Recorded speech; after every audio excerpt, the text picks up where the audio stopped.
it's been in the Atlantic, it's been in Washington Post, it's been in New York Times, that we must do more phonics teaching. That's the reason it's poor.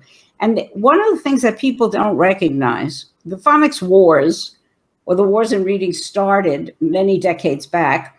And actually, I was a student of one of the leaders in that whole discussion, Jean Scholl, and she wrote a book on the Great Debate. I forgot the first vote. It was the Great Debate in Reading.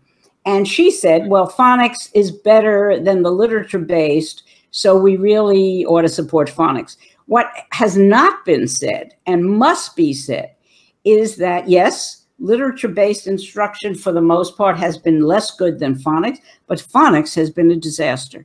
It has steadily caused, since records have been kept in the 1960s, and the National Educational Panel, which presents the records every 2 years, across the nation, the average percentage of children who do not have proficient reading is about 65%. Wow. So that we are failing the majority. We have a massive epidemic of failure. People, I've discussed this sometimes with principals, and they don't believe me until I show them. They said, it can't be that bad.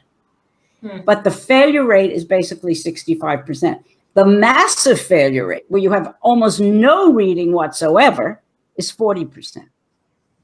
Wow. So now, what adds to all the problems in the United States is, unfortunately, the fact, well, fortunately or unfortunately, the fact that we speak English.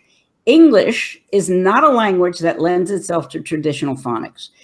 For example, there was recently a broadcast on NPR, National Public Radio, and they were, or on TV, really, and they were saying to the children, this was in Arkansas, why do you do so well now? He says, well, I learned to put a sound on every letter.